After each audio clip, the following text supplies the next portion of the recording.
Sudah, Pak. Standar dan batas aman, nama subjudulnya.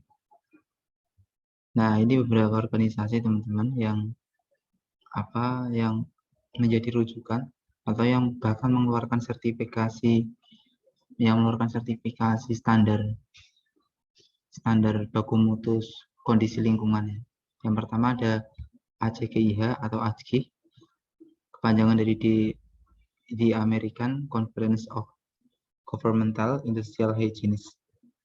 Kemudian yang kedua ada OSHA, panjangan dari The Occupational Safety and Health Administration. Kemudian yang ketiga ada EPA, itu panjangan dari Environmental Protection Agency. Dan yang terakhir ada SNI. SNI itu Standar Nasional Indonesia. Nah, ini lembaga yang memang mengeluarkan standarisasi kondisi lingkungan di dunia internasional dari di Indonesia, ada SNI itu. Kita akan bahas satu persatu. Yang pertama ada ACGI.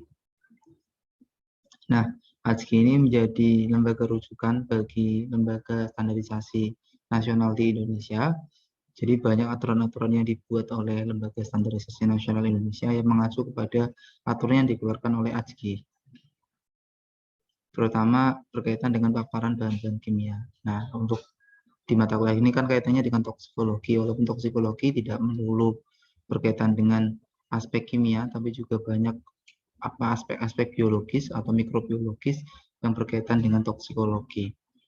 Kemudian ACGI mengeluarkan beberapa kriteria yang berkaitan dengan standarisasi suatu kondisi lingkungan. Yang pertama disebut sebagai threshold limit value dan time weighted average atau TLV-TWA. Ini merupakan konsentrasi tertinggi di mana orang bisa bekerja dan terpapar terus-menerus selama 8 jam sehari atau kurang lebih 40 jam dalam seminggu tanpa menderita akibat apapun.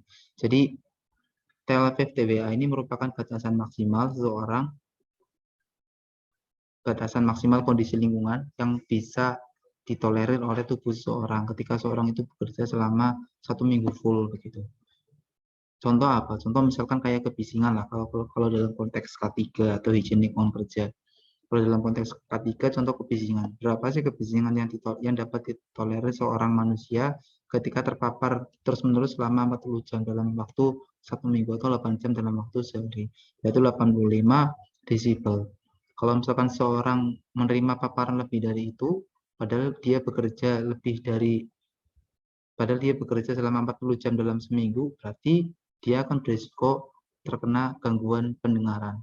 Kalau konteksnya berkaitan dengan kebisingan. Tapi ini berkaitan nanti dengan bahan-bahan toksin. Kemudian yang kedua ada threshold limit value time exposure limit atau TLV-STEL. TLV-STEL merupakan konsentrasi tertinggi di mana orang bekerja tidak boleh lebih dari 15 menit dan tidak boleh diulang lebih dari 4 kali setiap hari dengan selang waktu paling tidak 60 menit. Jadi ini lebih spesifik lagi, lebih singkat lagi waktunya, teman-teman. Jadi batasannya adalah 15 menit. Mungkin ini termasuk golongan nanti kalau misalkan kita bahas berkaitan dengan bahan-bahan toksik, mungkin ini termasuk golongan yang toksisitasnya tinggi karena batas maksimalnya 15 menit saja dan tidak boleh diulang lebih dari 4 kali. Artinya kalaupun misalkan terpapar dengan bahan itu, ya maksimal 4 kali dalam 1 hari itu. Tidak boleh lebih dari 4 kali. 4 kali pun masih diatur dengan selang waktu 60 menit. Jadi misalkan dalam 1 hari, di 1 jam pertama terpapar 15 menit harus diberikan jeda 60 menit. 1 jam dulu baru nanti boleh terpapar lagi. Begitu. Tidak boleh berturut-turut dalam waktu 15 menit terpapar materi-materi toksin itu terus. Begitu. Itu pengertian dari time exposure limit. Kemudian yang ketiga ada threshold limit value K-link atau TLVC. Merupakan batas tertinggi suatu konsentrasi bahan di udara di mana manusia tidak boleh terpapar. Nah, kalau ini sudah memang tidak boleh seorang manusia terpapar materi toksin ini atau senyawa toksin ini gitu. Kalau bahan yang lain masih boleh walaupun diberikan batasan-batasannya. Nanti kalian bisa cari. Yang termasuk golongan TLV-TWA itu jenis apa, yang termasuk golongan TLV-STEL itu jenis apa, yang termasuk golongan TLVC itu jenis apa. Pasti ada nanti sampel-sampelnya. Saya kebetulan tidak mencantumkan sampel unsur atau senyawa yang termasuk golongan TLV-TWA, TLV-STEL, dan televisi. Ini nanti jadi tugas kalian coba dicari unsur atau senyawa yang termasuk golongan dari ketiga kriteria yang dikeluarkan oleh AJKI. Kemudian kita beralih ke yang kedua, lembaga yang kedua disebut sebagai OSHA. OSHA ini kepanjangan dari the United States Occupational Safety and Health Administration. Seperti namanya, sebenarnya lembaga ini lebih banyak berkutat di dunia safety occupational atau kesehatan dan keselamatan kerja. Ini menjadi acuan dialog kalau di K3, lembaga ini menjadi induk informasi atau menjadi induk rujukan utama. Kalau di K3 biasanya ada yang namanya NIOS kalau di K3 itu, kemudian OSHA. Ini dua lembaga ini yang menjadi lembaga rujukan utama. Aturan-aturan K3 yang berkaitan dengan tenaga kerja, yang berkaitan dengan lingkungan kerja, biasanya mengacu kepada dua lembaga ini, OSHA dan NIOS. OSHA merupakan bagian dari Departemen Tenaga Kerja Amerika Serikat yang dibentuk di bawah Undang-Undang Keselamatan dan Kesehatan. Jadi ini di bawah Kementerian Tenaga Kerjanya Amerika Serikat. Ya seperti kita tahu bahwa kalau membahas mengenai K3 pasti kaitannya dengan Kementerian Tenaga Kerja. Pun sama keberadaan K3 di Indonesia, keberadaan K3 di Indonesia juga masuk dalam di bawah Kementerian Tenaga Kerja, bukan di bawah Kementerian Kesehatan atau di bawah Kementerian Lingkungan Hidup. Misi dari OSHA ini adalah untuk mencegah cedera yang berhubungan dengan pekerjaan. Nah, ini mengapa tadi saya katakan bahwa OSHA menjadi rujukan bagi para ahli K3 di dunia. Karena OSHA misinya adalah mencegah cedera yang berhubungan dengan pekerjaan. Jadi tidak boleh ada cedera yang berkaitan dengan pekerjaan. Kemudian mencegah terjadinya penyakit. Artinya kalau yang pertama mencegah terjadinya cedera, artinya berkaitan dengan kecelakaan kerja. Bagaimana caranya upaya preventif yang bisa dilakukan oleh setiap perusahaan atau industri untuk mencegah terjadinya kecelakaan kerja. Kemudian yang kedua, bagaimana caranya setiap industri atau setiap usaha, setiap pemilik usaha mencegah terjadinya PHK, penyakit akibat kerja, sampai mencegah terjadinya kematian dengan menerbitkan aturan standar untuk kesehatan dan keselamatan kerja. Memang biasanya OSHA lah yang menjadi rujukan utama bagi badan-badan K3 di dunia. Fungsi utama dari OSHA adalah untuk menetapkan standar dan melakukan inspeksi tempat kerja untuk memastikan apakah majikan atau pemilik perusahaan dengan standar dan menyediakan tempat kerja yang aman dan sehat. Itu tujuan utama dari adanya lembaga OSHA ini. Tujuan yang kedua atau fungsi yang kedua adalah melakukan pemeriksaan apakah peralatan yang digunakan oleh pengusaha mempunyai pelindung atau tidak. Jadi fungsi keduanya melakukan monitoring evaluasi, teman-teman. Jadi ada fungsi MONEF, mengecek apakah alat yang digunakan itu sudah memenuhi standar atau tidak. Artinya OSHA juga menjadi lembaga kalibrasi gitu. Melakukan kalibrasi alat, apakah alat yang digunakan di perusahaan tersebut masih kaliber, masih layak untuk digunakan atau tidak. Kemudian karyawan bertanggung jawab untuk mengetahui semua aturan dan peraturan yang berlaku untuk tindakan mereka sendiri dan perilaku. Artinya tanggung jawab akan keselamatan dan kesehatan kerja yang ada di sana juga akhirnya kembali lagi ke karyawan. Di awal biasanya setiap perusahaan akan memberikan edukasi kepada setiap karyawan bagaimana cara penanganan kecelakaan kerja kalau misalkan ada potensi kecelakaan kerja yang terjadi. Kemudian potensi penyakit akibat kerja, pasti perusahaan akan memberikan edukasi terlebih dahulu, baru nanti dikembalikan lagi karyawan apakah karyawan mau mematuhi aturan-aturan yang sudah dibuat oleh perusahaan atau tidak. Kalau mau berarti si OSHA-nya ini bisa bekerja dengan baik, standar ini bisa bekerja dengan baik. Biasanya memang paling susah memberikan edukasi kepada karyawan, kepada pekerja agar mau mematuhi aturan yang sudah dibuat. Paling susah biasanya itu. Mengapa kemudian kalau dalam konsep manajemen K3 ya, manajemen pengendalian kecelakaan kerja dan manajemen pengendalian penyakit akibat kerja itu biasanya ditekankan kepada aspek rekayasa engineering atau rekayasa mesin, rekayasa tempat, rekayasa lokasi daripada melakukan edukasi kepada para pekerja. Kemudian yang berikutnya ada EPA. EPA ini dicanangkan oleh Presiden Richard Nixon, ini Presiden Amerika Serikat, teman-teman, dan memulai operasinya tanggal 2 Desember tahun 1970. Ketika pendiriannya disahkan oleh Kongres dan disetujui oleh Presiden Nixon, dan sampai sekarang terus bertanggung jawab atas kebijakan lingkungan Amerika Serikat. Jadi EPA ini adalah seperti kepanjangannya environmental ya. Jadi ini lembaga yang bertanggung jawab terhadap keselamatan atau kesehatan lingkungan di Amerika Serikat. Lembaga ini memiliki sekitar 18.000 karyawan penuh waktu. Jadi lembaga ini lembaga independen berada di bawah pemerintah Amerika Serikat yang memiliki karyawan sekitar 18.000 orang secara penuh waktu, bukan karyawan kontrak ya. Nah, yang terakhir adalah SNI. SNI adalah Standar Nasional di Indonesia, adalah satu-satunya standar yang berlaku secara nasional di Indonesia. Nah, lembaga ini, Standar Nasional Indonesia ini dibuat oleh sebuah lembaga yang namanya BSN, Badan Standarisasi Nasional, bukan standarisasi ya, tapi standarisasi nasional. Nah, jadi BSN ini adalah badan yang bertugas untuk mengeluarkan aturan-aturan SNI-SNI yang menjadi standar yang digunakan di seluruh Indonesia. Kalian mungkin pernah berkaitan dengan SNI ya, misalkan membeli produk apa, biasanya ada SNI-nya. Membeli produk plastik misalkan ada SNI-nya, membeli produk obat ada SNI-nya, dan sebagainya. Itu yang mengeluarkan adalah BSN. Saya punya sedikit cerita di BSN, karena dulu saya tuh pernah melamar CPNS di BSN ketika lulus S1 dulu. Jadi ketika saya lulus kuliah S1 itu tahun 2000, saya sudah tahun 2012.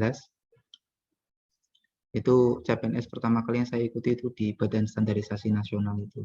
Nah, BSN itu karena merupakan badan standarisasi ya, jadi tes-tes yang sekarang ini menggunakan sistem CBT ya, computer based test itu pertama kali dilakukan, kemudian pertama kali diuji coba itu oleh BSN. Jadi saya merupakan orang yang menjadi korban pertama tes CBT yang dilakukan oleh BSN pada saat itu. Jadi tesnya di Jakarta, tidak ada tes di daerah waktu itu. Jadi saya tes berangkat ke Jakarta Pusat kalau nggak salah kantornya itu BSN, Jakarta Pusat, datang ke sana. Nah kebetulan di BSN itu formasi kesmasnya banyak teman-teman. Jadi teman-teman yang tertarik membuat aturan-aturan kebijakan-kebijakan mengenai standar lingkungan, standar kerja, standar apapun itu bisa masuk ke BSN. Nanti kalau sudah lulus nanti bisa melamar kerja di Badan Standarisasi Nasional, karena formasi untuk SMAS lumayan banyak. Dulu waktu saya melamar itu ada berapa formasi. Tapi kebetulan saya memang tidak mengikuti, tidak membaca rule-nya secara baik. Ternyata memang ada beberapa tahapan di tes di BSN pada saat saya ikuti. Kalau nggak salah ada 3 tahapan ya, 3 atau 2 tahapan, saya agak lupa. Jadi di tahapan pertama nanti ada tes seperti sekarang ya, ada tes wawasan kebangsaan dan lain sebagainya. Pada saat itu tuh saya peringkat 3 nasional, kalau nggak salah peringkat 3 nasional waktu itu. Cuma bedanya dengan saat ini, kalau saat ini kan 1, 2, 3 diambil untuk mengikuti seleksi tahap berikutnya. Karena saya di satu sesi diambil 3 peringkat tertinggi ya. Ternyata pada saat penggunaan CBT di era pertama itu hanya 1 orang yang diambil tiap sesi.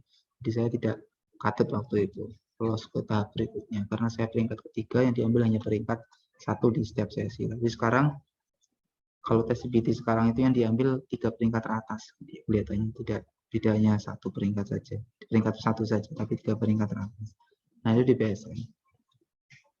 Jadi berbagai macam aturan-aturan yang dibuat di Indonesia itu dibuat oleh BSN. Nanti juga kalian bisa browsing, bisa ketik di Google Badan Standarisasi Nasional atau SNI, itu nanti akan muncul berbagai macam jenis SNI.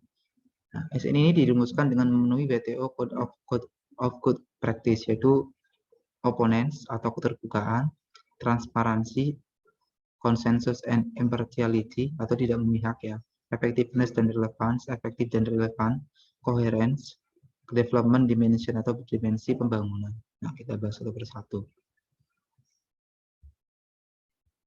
Yang pertama, openness. Openness artinya keterbukaan. Ini harapannya keberadaan SNI ini di semua stakeholder yang berkaitan dengan SNI ini ikut berpartisipasi dalam pengembangan SNI. Gitu. Jadi penyusunan SNI ini tidak semata-mata disusun oleh BSN, tapi melibatkan berbagai macam stakeholder yang berkaitan. Gitu. Contoh misalkan BSN ingin membuat SNI mengenai lingkungan hidup. Kayak stakeholder yang akan diundang adalah Kementerian Lingkungan Hidup gitu. BSN akan membuat SNI mengenai obat.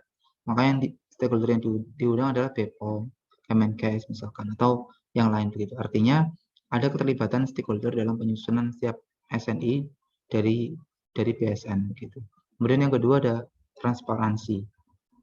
Artinya semua stakeholder yang berkepentingan dapat mengikuti perkembangan SNI mulai dari tahap pemrograman, perumusan sampai ke tahap penetapannya. Gitu. Jadi karena transparansi terbuka ya, tidak ditutupi, artinya semua stakeholder bisa ikut mengawasi dari proses penyusunan sampai proses penetapan, bahkan sampai proses evaluasi.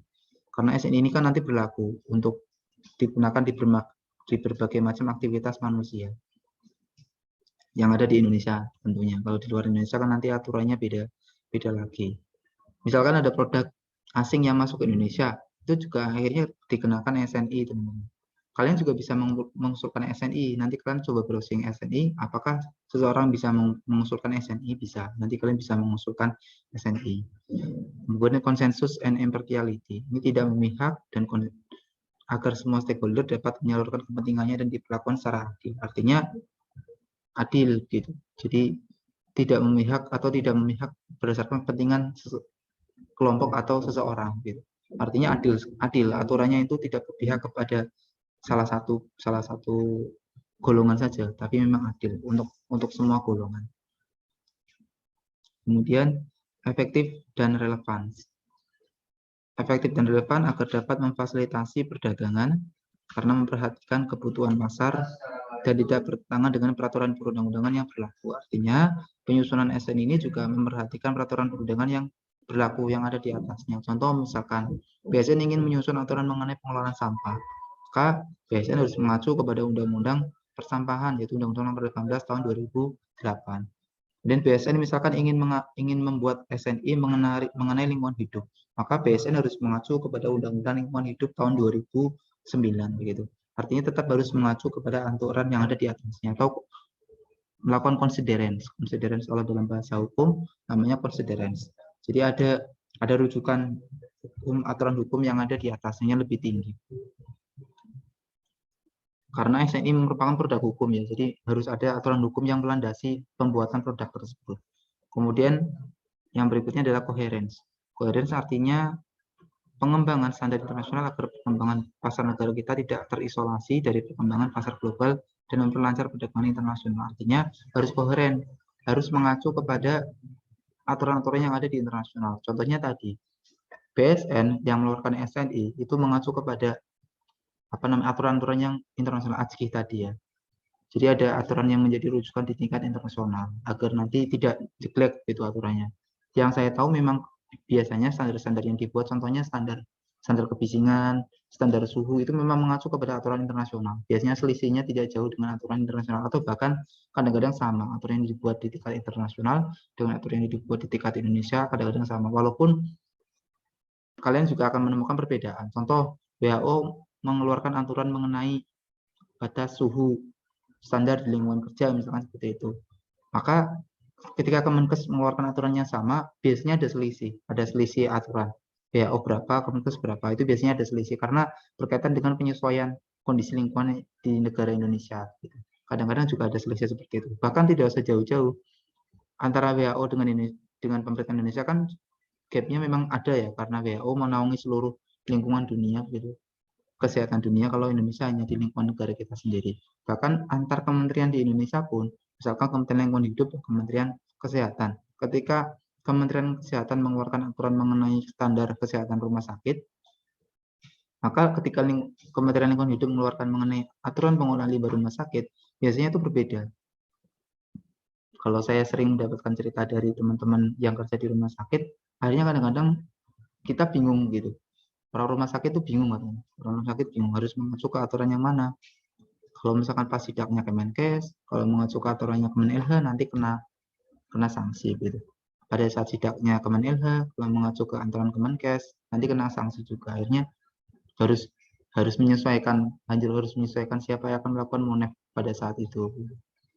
Padahal kalau sesuai dengan aturan, rumah sakit itu sebenarnya berada di bawah naungan Kementerian Kesehatan. Tapi untuk pengaturan limbahnya itu artinya mengacu ke Kementerian Lingkungan Hidup yang berkaitan dengan limbahnya saja, termasuk ke aturan Kementerian Lingkungan Hidup.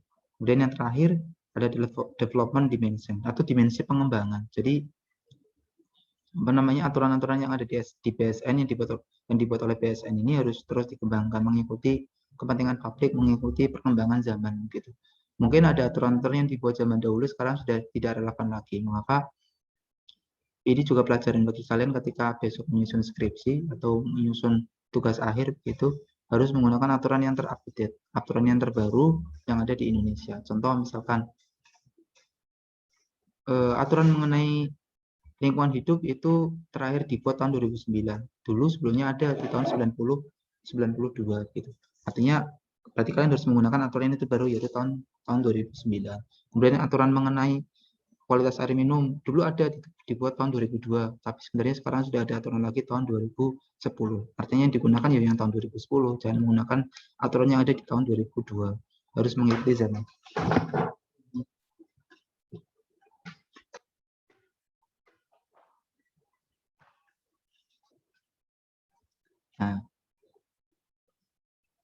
Nah, sudah selesai teman-teman. Nah, sekarang tugas kalian yang pertama ini ya, tadi ya, silakan kalian bisa mencari jenis-jenis senyawa atau unsur yang termasuk golongan TLV-TWA, TLV-STEL, dan TLV-C. Silakan nanti bisa ditulis di kolom chat. Itu dulu yang kalian cari, nanti saya beri tugas yang lain. Biar saya bisa mengatur nafas saya. Nah, silakan bisa dicari ini. Saya copy paste ke kolom chat.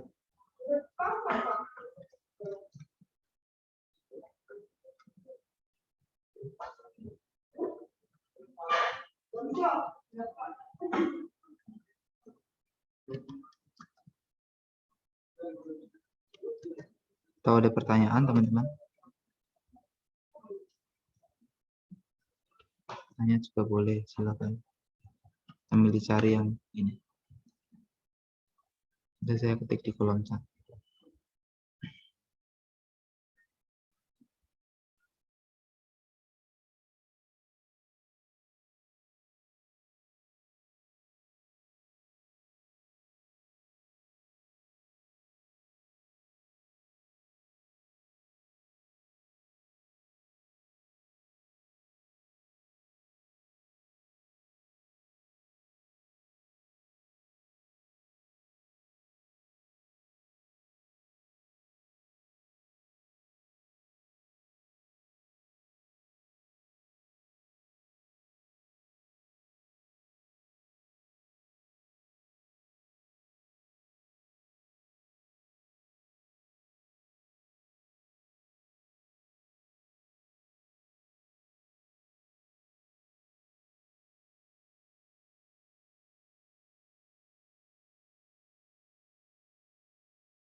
Yuk yang lain, ini baru Novin, TWA dan style.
Nah, silakan nanti dicari, nanti di diskusinya lanjut di grup WA ya. Nanti sekaligus saya berikan tugas untuk pekan ini untuk mata kuliah toksikologi. Waktunya tinggal 2 menit soalnya.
Ini dari sel.